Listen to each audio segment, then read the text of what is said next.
morning, everyone. Welcome to the morning tea. I'm your girl, Alex Schiffman, and we are back for Thick Thursday. And of course, joining me is my wonderful co-host in green, Mr. Courtney Revolution.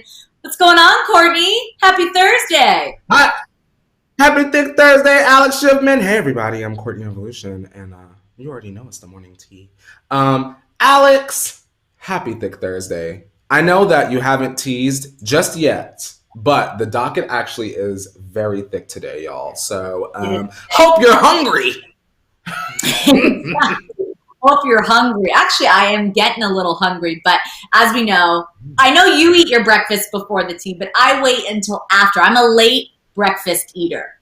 I know you can't do that, but I gotta wait. Alex, I've tried. The tea tribe said, Courtney, what's wrong? Courtney, why do you look so sad? Did Courtney get enough sleep last night? I'm like, no, I'm just hungry. Yes. Just hungry. Starbucks is strong. I have my coffee or my tea. I let it settle in for an hour, and then I have my breakfast right after you guys. But Tea Tribe, let us know in the chat. Are you a early morning breakfast eater, or do you take your time to wake up, have a little coffee, and have it kind of like 10, 11? Let us know. But how was your evening, Courtney? Did you catch up on anything exciting? Alex Schiffman, I just knew you was going to ask me that today, girl. Let me tell you. Part 2 of that Real Housewives of Salt Lake City was last night, reunion. Alex Schiffman, I love these women. And I know y'all are probably sick of me going on and on about this Salt Lake City, but listen, it's something for me, Alex, when a Real Housewives franchise is good on the first season. We already know every season of Housewives, it takes them a little bit of time to get into their shoes, if you will. These ladies just came. They came with it. They came with it. Jen Shaw, boom, drama. Heather, bam, she's letting Lisa know. Bam! So are her hands just as tan as her body? Yes, they are, but we're still living for her. I just really enjoy them. Mary Cosby. What's going on with Mary Cosby? She's... We won't get into it, Alex. It's just a lot. It's strange. It's kooky. It's fun. It's relatable. I love it. I need to still catch up, so I'm a little behind. But I will say that Andy Cohen must be proud, because with every new Housewives franchise, like, there's a risk. And no one knew what to expect, and it's doing so well. Of course, got picked up for season 2 already. Like, the fan base is growing, the drama is there, and people are loving it. So I have to catch up on that so we can really, spill the tea about it. But shout out to Andrea in the chat. She says, Alex, I miss you so much. I missed you as well, Andrea. And Tamra, thank you. She's loving my top. It's Zara, everyone. Got it. It's my first week back. I had to bring out the fashion for Courtney and the Tea Tribe. Yeah. But we have on the docket today, because it is thick, as you know. We have a lot to get into today, starting off with Lorianne Gibson's bombshell about her time with Lady Gaga. Of course, we had Lorianne on the show yesterday. Courtney and I had so much fun with her. She's amazing, but some stuff's going on in her world, and we're going to tell you about that. Also, Blue Ivy stealing the show for Beyonce's new Adidas campaign. This is pretty cool. And then the new Cruella movie trailer with Emma Stone. Courtney, did you see it? Girl, you know I did. You had to. And then Lil Nas X is opening up about his life via TikTok.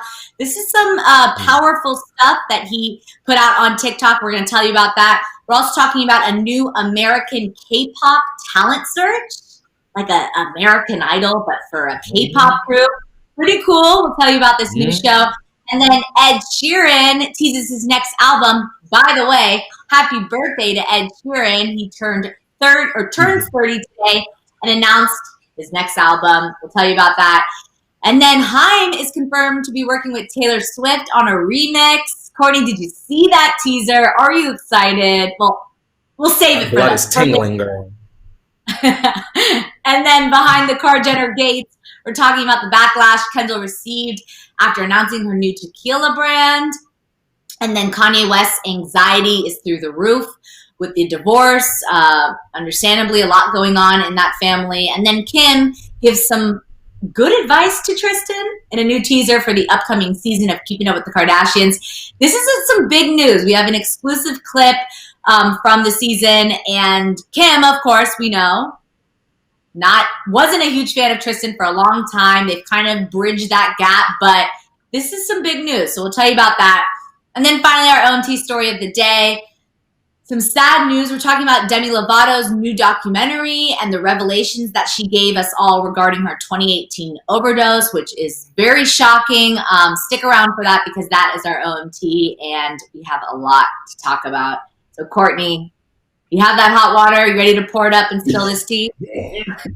Girl, you know I got it.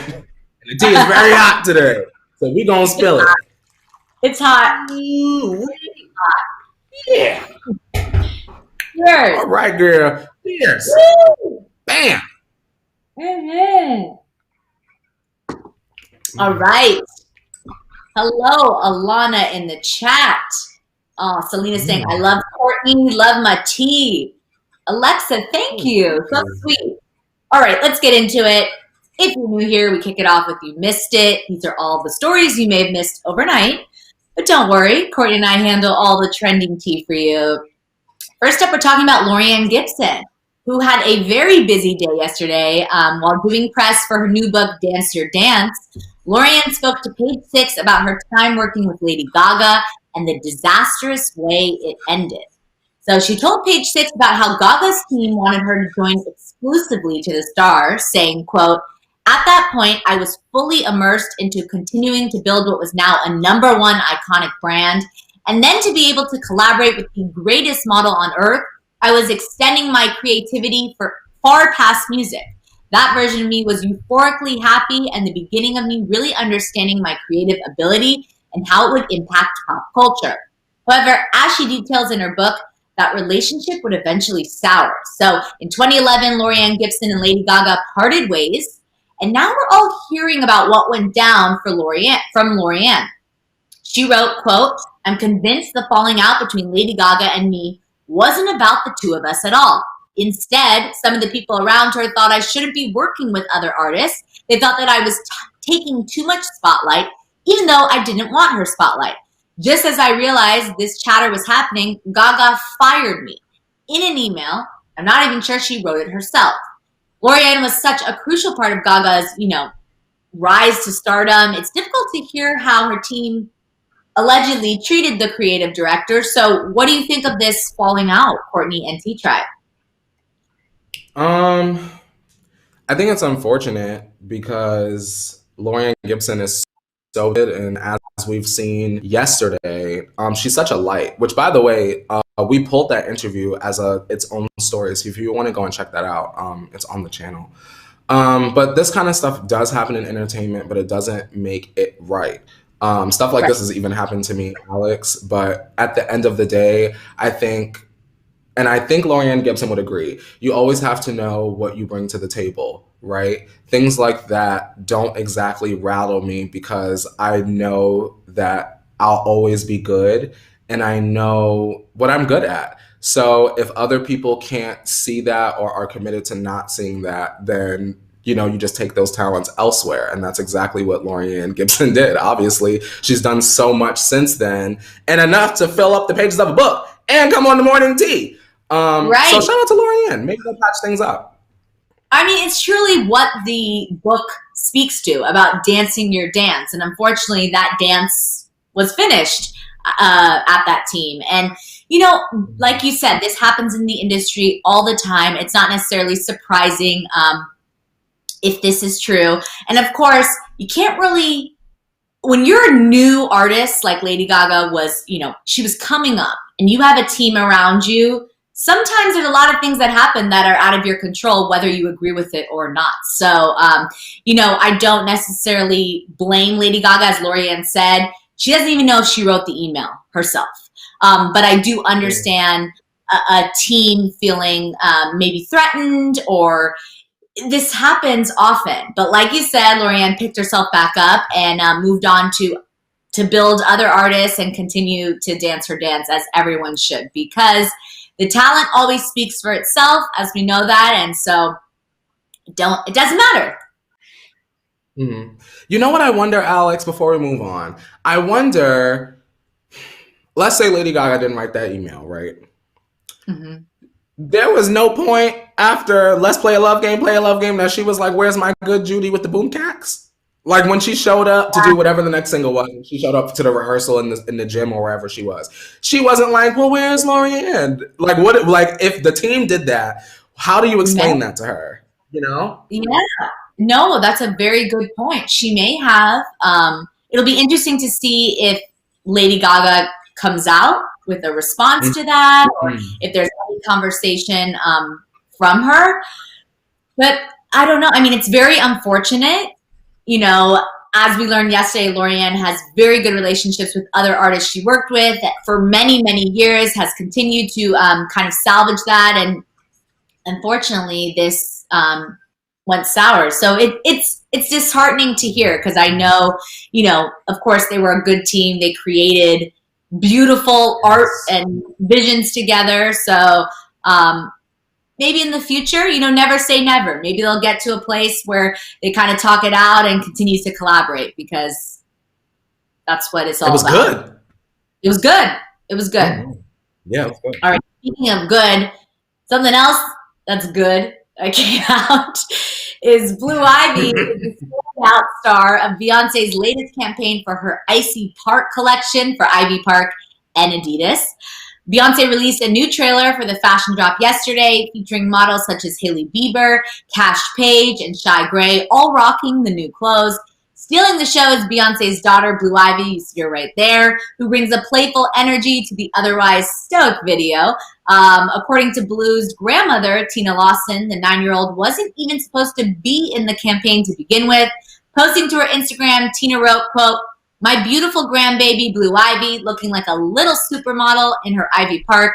Swing your hair, Blue." She inserted herself into the shoot. No, she was not supposed to be in it. She was just hanging out and got dressed. And I guess she said, "I'm not going to tell you what I could do. I'm going to show you." I love that aggressive spirit, my blue.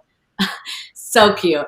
You can't stop a star from shining, as we just talked about. So what do you think of this campaign video, Courtney and T-Tribe? I loved it. I absolutely was in love with it. I don't know. I didn't expect Blue Ivy to be in it, and I think that that was part of it. But for me, Alex, and this is just me being honest, and from my own experiences, it really, I don't want to say upset me, but I was a little disgusted when Blue Ivy was born, and they were making fun of the texture of her hair and saying that she wasn't the most attractive child, and oh my God, she looks like this, that, and the third, and she's a child, right? So I Yeah. didn't agree with it, and I thought, what a Ariel coming out of the water during the Little Mermaid moment when we saw her in that ad and she was flipping her hair around and she was confident and free. It's great to see that, especially in young kids.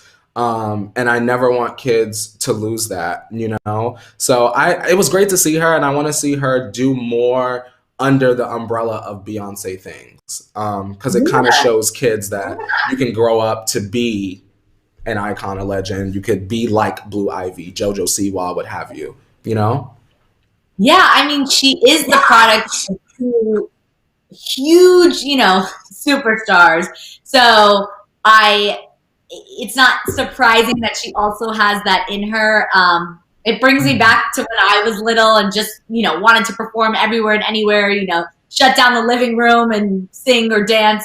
So I love that, and I'm excited to kind of see what she does with her own kind of legacy in future because I'm sure she's gonna do something big.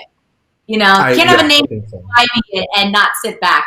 And then when it comes to the collection, let me just say the collection is good. I would rock this, as I mentioned before we went live. If I didn't break my arm snowboarding and it could go back on a big mountain like that, I would totally rock this collection. So good for her. It's really cool.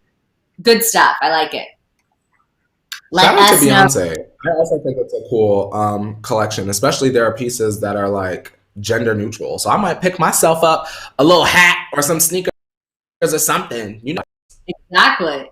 Exactly. T-Tribe, are you picking up this new Icy Park collection? Are you gonna rock it on the slopes or just in the streets? You can go from the slopes to the streets with this collection. Girl, you know me. I goes to Trader Joe's, and I'll go right to Trader Joe's in my icy park. Yes, ma'am. Mm-hmm. Happy winter. Yes. Okay.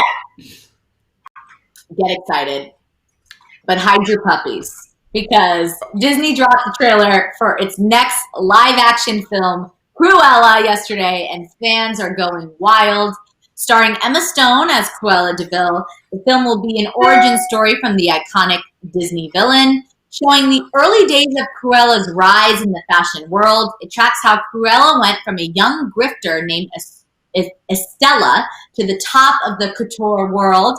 The film will have Emma Stone playing alongside Emma Thompson as her fashion godmother, bringing Cruella and her designs into the spotlight. The trailer is fun and has fans counting down the days until it releases on May 28th. Courtney and T-Tribe, what did you think of the trailer, and are you excited for the movie? And I know we spoke before the show, and I was saying that on paper, it sounds like a flop. But now that I'm thinking about it, I need to give Emma Stone a little bit more credit because I thoroughly enjoyed Miss Easy A. And although I haven't seen a lot of her other work, y'all tell me that she's a very diverse actress. Like, she's able to do a lot. So once I saw the trailer, I feel like I became a little bit more of a believer in that sense. So I'm excited. There to be a line of villain origin stories. So like at Disney World, they do like this parade, and it's like really rare, and the traffic girl, it's so insane. And I remember doing my Disney college program and saying to my roommate, being like, there needs to be like villain movies, 21-year-old Courtney. There needs to be like villain movies. Where are those? I want to see Scar have a movie. I want to see like Ursula have a movie.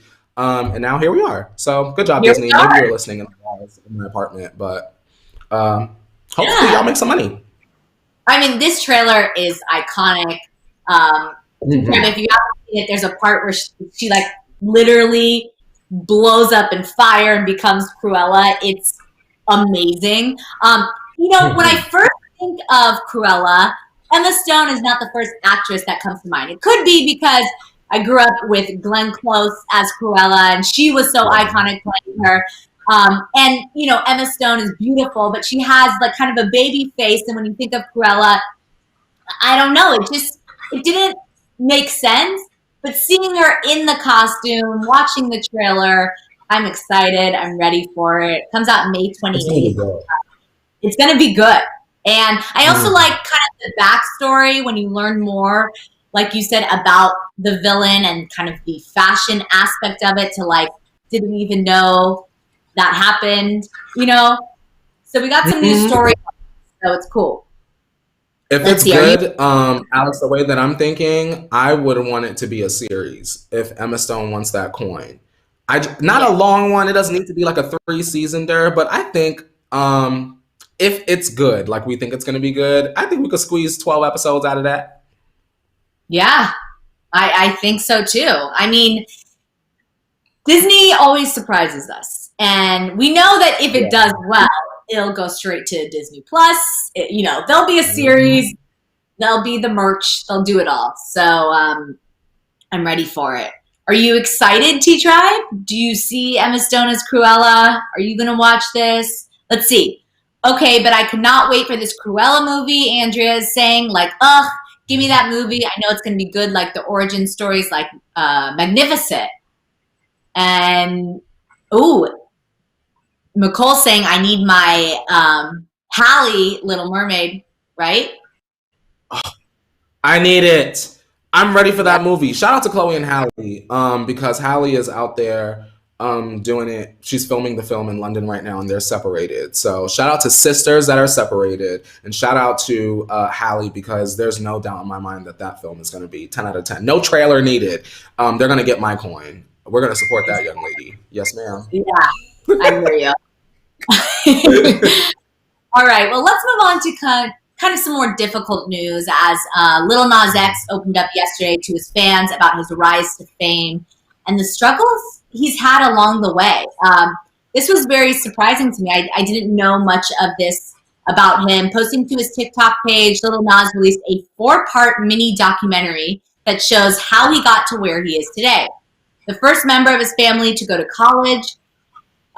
He had trouble making friends, fell into a very dark place. The issues he was experiencing compounded upon one another following the death of his grandmother, sending him into a deep state of depression, and then struggling with hypochondria, eventually dropping out of college. He bounced around between family members' homes while working on his music career until he finally landed the major hit, Old Town Road. So, I mean, he touched on familial abuse, his mother's addiction, suicidal thoughts, relationship issues, a lot. All of this on top of the struggles of a new artist trying to navigate the anxiety, being kind of induced into the world of superstardom. So while most of the time, Lil Nas X plays the king of internet jokesters, this rare glimpse into a more kind of vulnerable side has been very, very welcomed by, his fans. So Courtney and T-Try, did you have a chance to see the TikToks, and what did you think of them? I did see the TikToks last night. I believe I saw all 4 parts. We need that part 5. Wrap that up. But I did want to say that it did explain a lot in terms of what I was seeing as a follower of Lil Nas X before the Old Town Road came along. Just like a lot of jokes, a lot of memes. Like there was so much going on offline, that sometimes you might like create a world for yourself online that's just jokes and memes and fun, so you don't have to deal with what's going on in your reality. However, the silver lining in this, Alex, is that he was able to persevere, to be so young and have all of that pressure on you to be black and be on the country charts, and people try to kick you off the country charts, and then Billy Ray Cyrus is working with you, and then it's like, do I come out? Do I not come out? And then he was saying like his mother was having substance abuse problems. There was so much going on, and he was still able to giddy on up, sing for those kids, and do everything that he's done off of one song. You get what I'm saying? I'm just proud of him. And I think that his story goes to show that, one, we never know what's going on behind other people's doors in their homes, one. And number 2, if you continue to believe and you don't allow your light to be snuffed out, turned off, if you will, turn the light off, you can continue to rise and you can be the biggest success that you dream yourself to be. And he did that. He pushed that song, Alex. Couldn't escape it. Before it blew up, it was everywhere. You could not escape Old Town Road. So shout out to him. Hustler. Yeah, I completely agree to everything you just said. It was really inspiring. And like you said, you just feel proud watching it. You never know what anyone's going through. Celebrities are human. And I know we say this often, but they have their own issues that they overcome. And to see that he went through all of this, has survived it, and is just, living the life that he deserves is pretty cool. And, not to make light of anything that he went through, because it seems like he's been through a lot, and it was interesting to learn, and heartbreaking to learn all of that was going on. We were just kind of admiring it and, dancing to Old Town Road. But good for him. Yeah. Easy. Good for him. All right. Okay, let's get into our new music spotlight, because some exciting news today. The next wave of K-pop is coming. Announced yesterday, the Korean music label Big Hit Entertainment, who represents BTS, of course, is teaming up with Universal Music Group to create a joint venture recording label and start a music audition show to find the next big K-pop group. So Big Hit's founder and CEO spoke about the new deal, saying, quote, "I strongly believe that UMG and Big Hit, two companies that endlessly pursued innovation, will create a synergy that will rewrite global music history." Now, this is a huge move for the industry, which up until now didn't see a lot of cross-pollination between Korean and American labels. So the new deal would open up the gates for the U.S. music industry to dive into K-pop wholeheartedly. Up until now, the Korean labels have maintained a tight grip over the creation, training, and production of their K-pop acts, as we've seen. They showed some of that in the Blackpink documentary and others. So the new deal would split that control between Big Hit and UMG. So most interesting of all, maybe the new American Idol style show the brands are looking to produce. While the concept of a music talent show is certainly not foreign to either country, this would be the first instance of a K-pop group show entering the US market. So the show would also lead to a division of resources, with Big Hit handling the discovery and training of the artist, and UMG kind of taking over the music production and distribution side. So with the success of BTS and Blackpink in the US market this past year, now seems to be the perfect time to kind of move forward with this plan. So what do you think about this news in T-Tribe, and would you watch a K-pop kind of American Idol style show? I just want to say, Alex, that I'm literally an old man. I'm sure that y'all have realized this forever ago, but I'm literally old and I love it.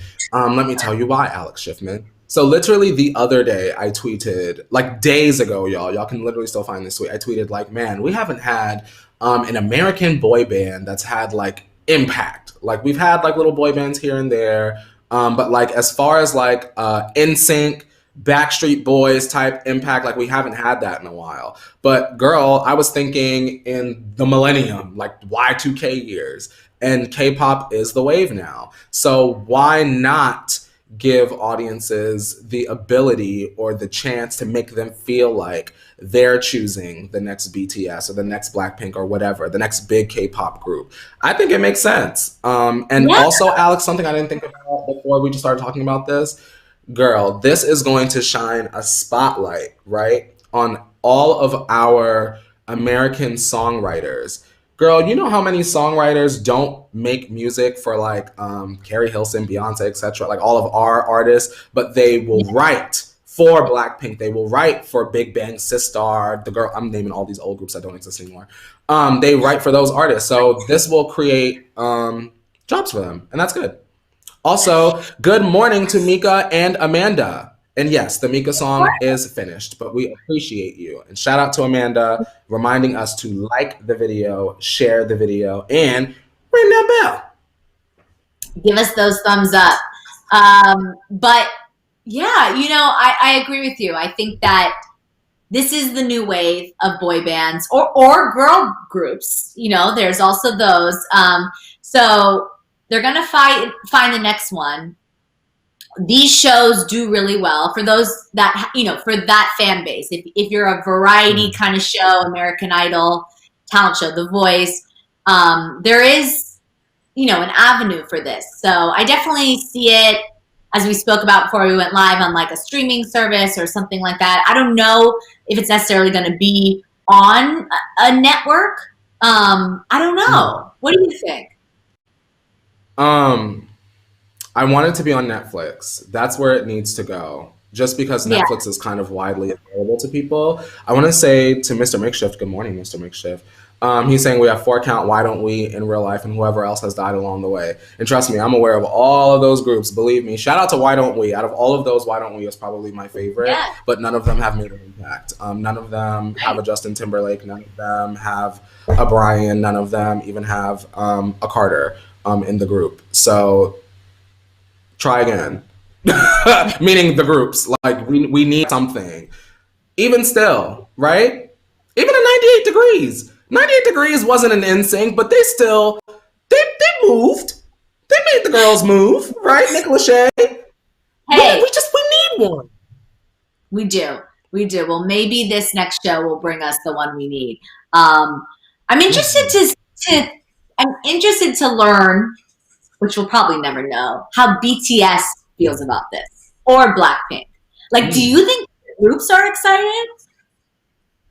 You know what I think, Alex? I imagine that they each live in their own bubble. And this kind of stuff is just noise. Yeah. They are so probably, girl, we got to get this choreo down. We got to go to our 4th rehearsal of the day. We got to make sure we're not dating nobody or the fans going to freak out and we're breaching a contract. We got to make sure we're not smoking no cigarettes. They are so probably caught up in following all these rules so that they don't lose their platform, that they probably don't even care about this because they coin is set. You're right. Okay, well, speaking about platforms, Ed Sheeran turned 30 years old yesterday, and decided to give all of his fans a present. Posting to his Instagram, Ed showed off a throwback birthday cake and a picture of himself growing up. The singer also managed to sneak in a message about upcoming music plans in there as well, just for a good measure. Ed captioned the photo, quote, 30 today. Thank you for all your wonderful messages. I feel very loved. Currently dressed the same as I was on my 3rd birthday, about to chow down on Colin the Pirate Caterpillar. Poor bloke. I'll be back online with the 4th installment in the series later this year. Until then, XX. So the 4th installment refers to Ed's previous albums titled after math symbols. The next and final album in this series would be Minus, following the release of Plus, Multiply, and Divide. While we don't yet have a release date for any new Ed Sheeran music, this is exciting news following his December 2019 announcement that he'd be taking a break from music for a while, of course. And then it looks like quarantine has gotten him back to writing, that or his new beautiful baby. So what do you think of this announcement, Courtney and T-Tribe?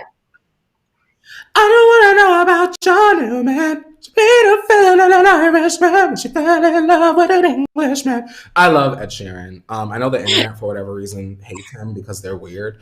But he makes great music, and I'm very excited for this. Yeah. He's talented. And I think that Ed Sheeran is more creative than people give him credit for. And I also would like to throw out there that I would love to see Ed Sheeran and Lorde work together. Sorry if that just upset some people. I'm proud of Ed Sheeran, right? I feel like he has his faults, right?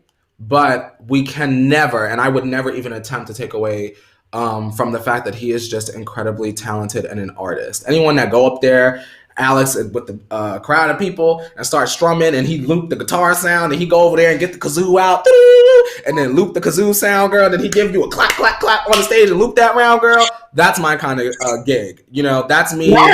Drink up in the air like, yes, Ed, get it. So I like him. Yeah, listen, Ed Sheeran is extremely talented. A beautiful, beautiful songwriter. You know, it takes a lot for someone to stand on stage with a guitar, you know, not a huge production around them, and be successful and, you know, gain the massive fan base he has. So the talent, of course, is there. And I understand taking that break, needing that time to kind of remotivate yourself, find inspiration again, and give us the music that, you know, he does so well. Because he doesn't just make songs, he makes hits. And he has the ability to do that. So I'm happy that he's coming back. Are you excited, T-Tribe? You better listen to some Woman Like Me by Ed Sheeran, because he wrote, Woman Like Me by Little Mix, Ed Sheeran wrote that. So he be writing the hits. Y'all probably be dancing to Ed, don't like Ed, and be dancing to his music and don't even know. That's right. He's written for many big artists that you may not know about. So listen, this is good news. So I'm ready for it. All right, some other good news. Never underestimate a Swiftie, as you know, Courtney, because after speculating about a possible collaboration for months, Taylor Swift fans were vindicated yesterday when Haim confirmed that she had teamed up with the folklore singer for a remix to Haim's song, Gasoline. So posting to her TikTok yesterday, Haim showed off a small snippet of the song after hopping into a car and turning up the stereo. This isn't the first time the two songstresses, that is a mouthful word, have teamed up together. Taylor worked with Haim on her recent album Evermore, featuring her on the murder mystery track No Body, No Crime. There is no announced release date, but rumors say that we can expect the song to come out this Friday, possibly.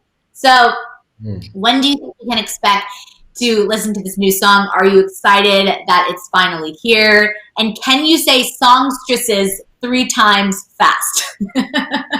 Songstresses. Shout out to the Haim sisters, those songstresses.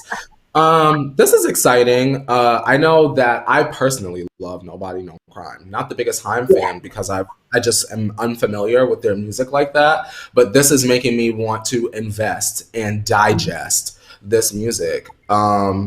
Girl power. Do you feel that from this? Without knowing anything, T-Tribe, in case you don't know anything about them, I just get this sense of like sisterly, womanly, like we're just bad bees about to do it. Yeah, I get that vibe from this. I'm curious. I'll be checking. You know, teaser, you only hear, or at least I think I only heard kind of background vocals from Taylor. I hope there is like a part where we really hear her, but Yeah. it's cool. And I feel that female empowerment vibe that you get too. I mean, sisters and Taylor just works. Mm-hmm. And we need that No Body, No Crime music video. Once Love Story died down, girl, we need to get that Murder Mystery video out, because that's what I'm expecting. Yeah. That need to be the next single. I love it. Okay, Courtney, it's that time. I'm here at the gate. Do you recognize my car? Because I've been here for sure do. 10 minutes. So I'm in that gate. I have the keys. We have to talk about our Kiki Time, of course. Alrighty, you guys, if you're all set for all of the tea from behind the car Jenner gates, or to turn your volumes down for Car Jenner Tea Time! Hello to everyone in my studio, which is no one, just myself. Good morning to Rosa, who says, good morning, Alex and Courtney. Love you. Bless all my tea tribes. Good morning, everyone. And beep, beep. Let's talk about Kendall, who can really never catch a break. Because we spoke yesterday about Kendall's announcement of her new tequila brand, 818, with many fans excited over the next venture for the Kar Jenner sister. However, some fans are calling Kendall's new product an example of cultural appropriation in a long line of celebrities coming out with tequilas. One fan tweeted, quote, something about Kendall Jenner making tequila rubs me the wrong way, like the idea of white celebrities taking from local Mexican artisans and profiting off our traditions and agricultural businesses, yet only visit Cabos and Puerto Vallarta for vacation spots. So Kendall is certainly not the first celebrity to come out with a tequila brand, regardless of cultural background, although that may be the point that the critics are making.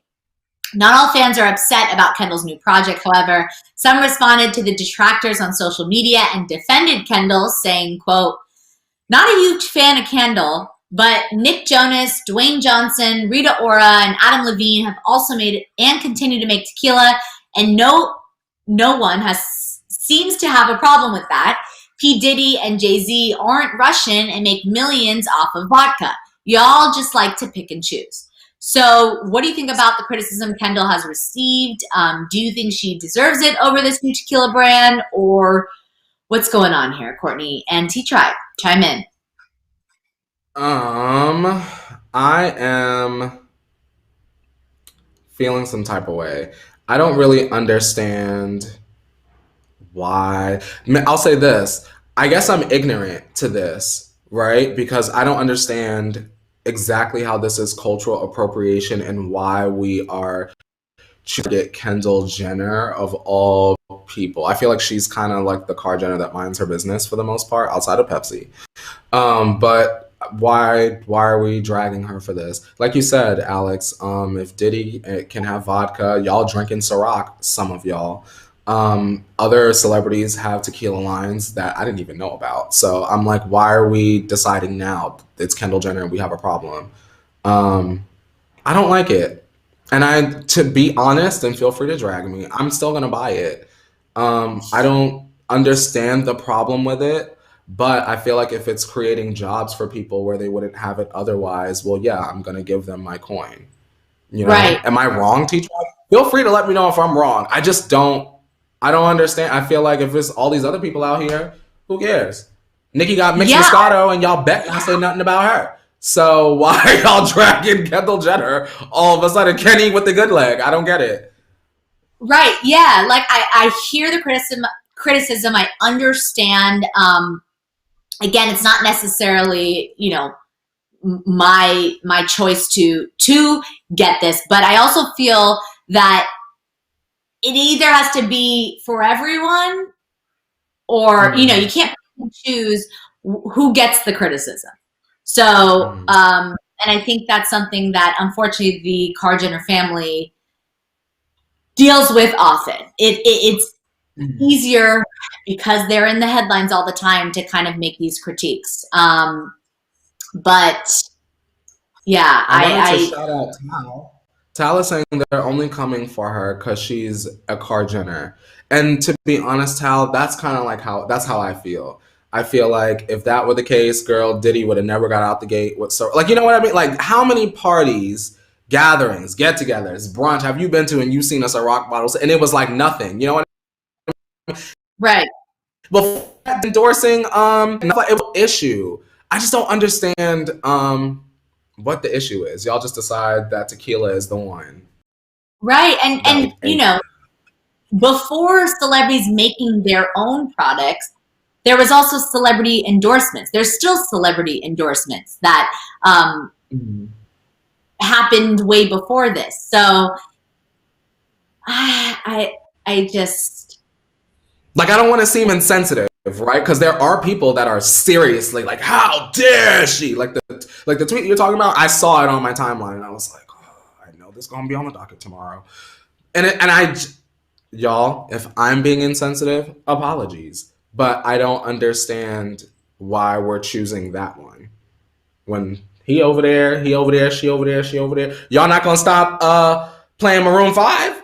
I know y'all not. You know what I'm saying? Y'all love y'all some Adam Levine, and y'all not gonna stop buying his tequila. If you knew about it before the show. You know what I mean? So my final thought is, like McCall is saying, I think people are seriously reaching, and you always have the choice to not support, right? Yeah. If you don't like the Jenners, you don't like this idea, you don't have to support it, but just know that people will. And exactly. That's a great point.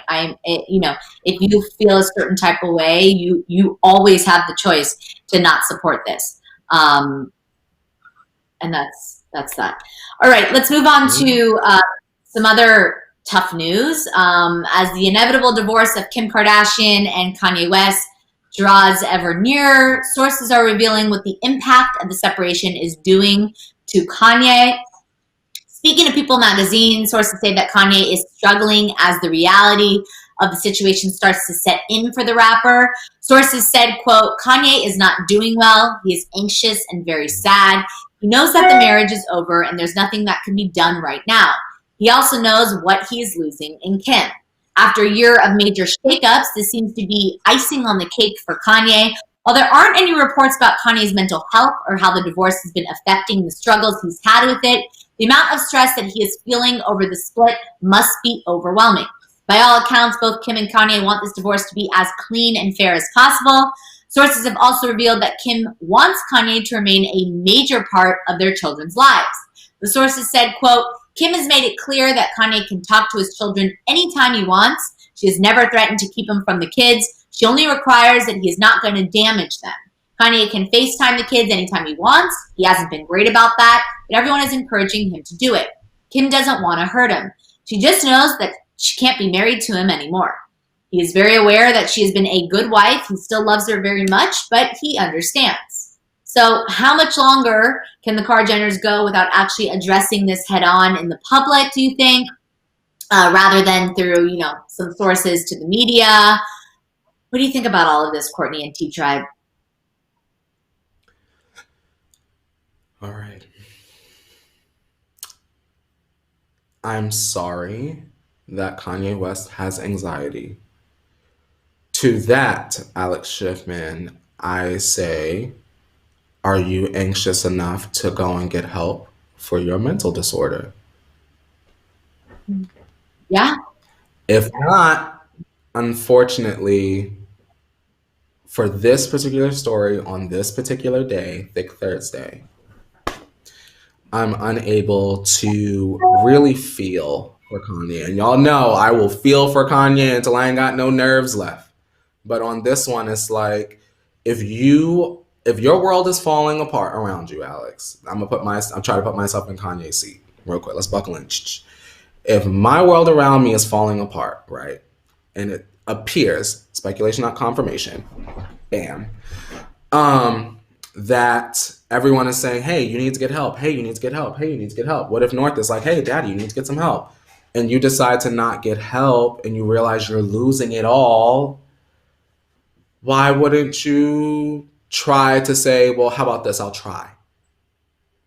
You know? That's where my mind goes. Julesy Jules is saying, the source is Kris Jenner. Kanye still needs help being a better parent. After what he said, I'd be restricting his access to the kids. Hey, I don't know if I would be able, if I'm switching shoes, now we're in Louboutins. I'm in Kim's shoes, by the way. I couldn't say if I were Kim that I could easily or ever forget what was said at the rally. Those are my babies. At the end of the day, these are my kids. This is what was said. Yeah. Sad. I mean, it's very sad. And again, nothing to make light of. Divorce is a devastating thing for all parties involved. It's normal and natural for him to be feeling anxiety and stressed and overwhelmed with all of it. Anyone would and does. And then, of course, to have another layer of mental health struggles on top of this, it's sad. But like you said, hope that he's seeking out help to kind of overcome this.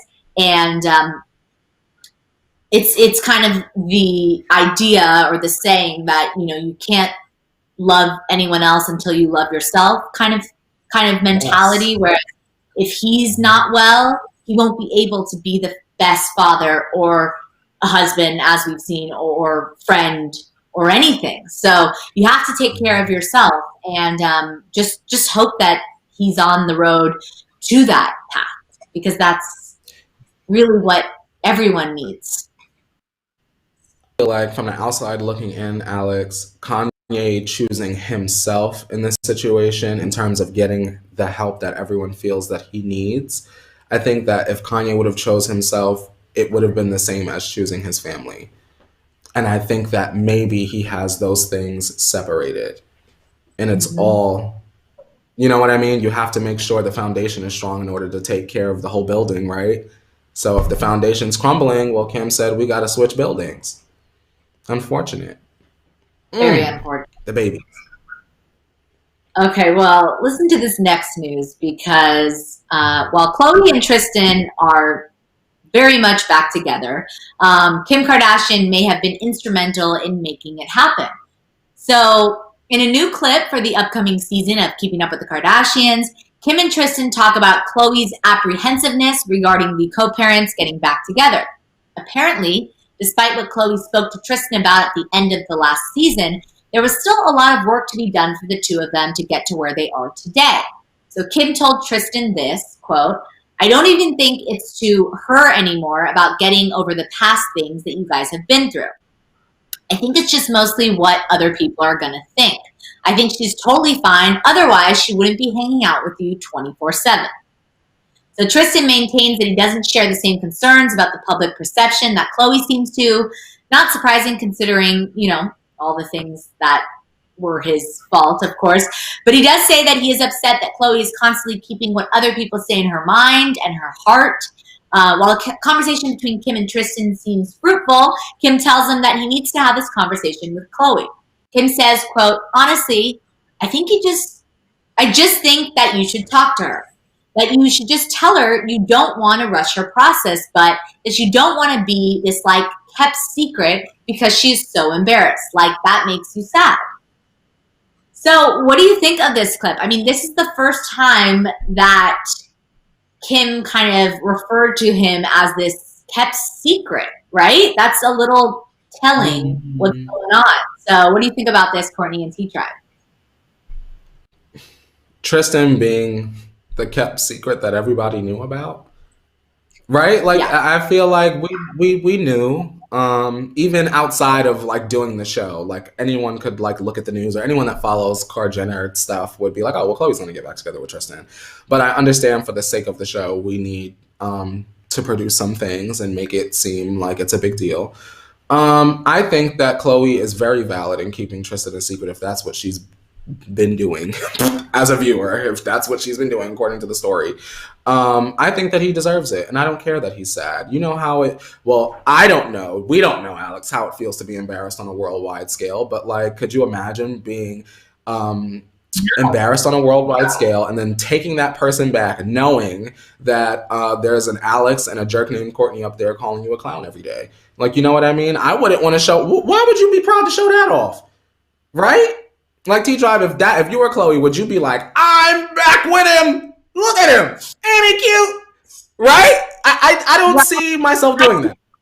I can only relate to this on, a much smaller scale or level, where a friend gets back with an ex that, you were there for them through all of it, and they, released all the dirty laundry, and, that kind of embarrassment where you decide you want to make it work, and, everyone around knows what's going on. So I understand why she would feel embarrassment, of course. But the reason, let's go back to the source. You know what I mean? Mm. It's like the reason she feels embarrassed to be back with him is because he did her wrong. So him feeling a certain type of way that he's now kept a secret, listen, she can really do whatever she wants. Because at this point, she's still processing the emotions. She's still going through that. Yes, she may have decided that she wants to try and work on this, but maybe she hasn't decided that she wants to let everyone else know, even though we kind of know. It's her choice when she wants to fully make it a public relationship. And she may never. Now with the show gone, she may never kind of get to that point. Yeah. Because she really have to? Yeah. I want to say this, and this will be embarrassing to myself, but I'm just going to be honest. I want to say shout out to everyone that still deals with people knowing that they are clearly and obviously making a mistake. I have not reached that level of maturity in my adulthood just yet, Alex, but like you were bringing up the situation where a person get back with an ex after they done told you all the dirty laundry and they trash. Girl, I can't. I literally put space in between myself and people like that, because once you ask for my advice and I give it from a genuine place and you don't take it and you get yourself caught up in some chaos and confusion, you gotta work that out. So shout out to the fact that Kim and Chloe are such good sisters that Kim is mature enough to even sit there and have that conversation. Because for me, if I was Kim and that was my sister and this is her, it would be on site every single time that I saw him. You get what I'm saying? From a family point of view. So, I mean, This is maturity, as produced as it is. It's maturity. We can only hope that Tristan will do. Right. Okay, well, we have to move on to our OMT because we are coming to the close of the show and we have so much to talk about. So, we've made it. But some tough news, of course, for the OMT. Demi Lovato is opening up about her 2018 drug overdose in the upcoming documentary, Demi Lovato, Dancing with the Devil. The singer dropped the trailer for the YouTube original documentary yesterday and spoke with the film's director at the Television Critics Association panel about the film. So it looks as though we're going to be getting a lot of the, raw version of events as they unfolded, with Demi sparing no details during the panel. Demi said, quote, "I was left with brain damage, and I still deal with the effects of that today. I don't drive a car because I had blind spots on my vision. And I also, for a long time, had a really hard time reading. It was a big deal when I was able to read out of a book, which was 2 months later because my vision was so blurry." The trailer for the film shows Demi's friends and family speaking about the moments that led up to and followed her near fatal overdose. While Demi has been open about her struggles with addiction and substance abuse in the past, this new documentary looks like it will be diving in hard on what led to Demi's breakdown and how she has struggled to return to life. So rather than being completely doom and gloom, the documentary will also tell the story of Demi's fight to return to the spotlight and banish whatever demons she's had been dealing with for so long. So we will see kind of that positive side of her overcoming it as well. Demi told reporters, quote, "I'm holding myself accountable. I learned a lot from my past. I was sober for 6 years and I learned so much from that journey. That's the main thing that I learned was coming forward and talking about my story held me accountable. So the documentary will be available on YouTube March 23rd. What did you think of the trailer and Demi's revelations? Alex Schiffman, I knew we was going to talk about this today. The second trailer. Okay, now, I know that I said that, girl, I don't want to hear no more crying from Demi. I don't care. I don't want to hear no more substance abuse struggles. And we're going to get it anyway. I've accepted it. I will say this. I think that for people on the fence with Demi, you should watch. The reason being is because I think that this documentary is another real moment that we get to see from Demi before she officially drops a project. And maybe if she gets it all out and we have a really good understanding of where she's at, we'll be able to digest and truly enjoy the music, whether it's upbeat or low tempo. Maybe Demi writes downtrodden music because of all of these extra things going on. I know I would be sad if I can't drive, but if I wanted to drive and I couldn't because I couldn't see. I know I love a good book, Alex, and I would be pissed if I couldn't go downstairs and read a book. You know what I mean? There's a lot more going on past the struggles, and I think that Demi putting all of the after effects on display in the documentary will help people that may be on the same path that she is, or was, let me say, because recovery is an everyday thing. So I think that we should watch just because Demi will help people. And I want to say the engagement part was the best part. I think that's a great point, what you just said. Recovery is an everyday thing. And, you know, Demi obviously has still been dealing with this since 2018. I think at least the trailer shows that we're really going to get, as I mentioned, a raw, unedited version where families involved. I mean, in the first few seconds of the trailer, you see them kind of, you know, speed through a few of her friends, and they're like, okay, so we're telling everything? Because as we know, you know, expectations versus reality, or the things we see on social media, are very different than what's going behind closed doors. And if you have a good circle around you, they will keep some of your secrets. But it seems like the secrets are coming out. And the hard ones, the ones that fans want to know, want to hear. And like you said, I think this will kind of transition Demi into a new era of music. Like she said, that's her true love and her true passion. And the more open and honest and vulnerable she is with what she's actually dealing with, the better music and art she can create. And that's what we want. So we want real, we want honest, we want genuine Demi. And yes. I know that I make a lot of comments about Demi being downtrodden, but I did want to say that watching the trailer, I felt what I expected was somber, but by the end of it, I felt as though Demi felt triumphant. Yeah, exactly. We'll see how the whole thing is, but that's how I felt. Yeah, no, I agree. I think that, you know, I'm still rooting for Demi. I want the best for her, and I think she does as well. You know, she wants to overcome this, at least what we see from the trailer, like you said. Also, we have to talk about the Elton John cameo. Like, Elton John is in the documentary. Like, where did that? In the document, I was shook. I said, all right, you get the whole village on this one. We calling everyone, granny, auntie, your friend, everybody. Real quick before we go, Alex, I know we already late. T-Tribe, tell us in the chat as we end or however we're going to wrap this up.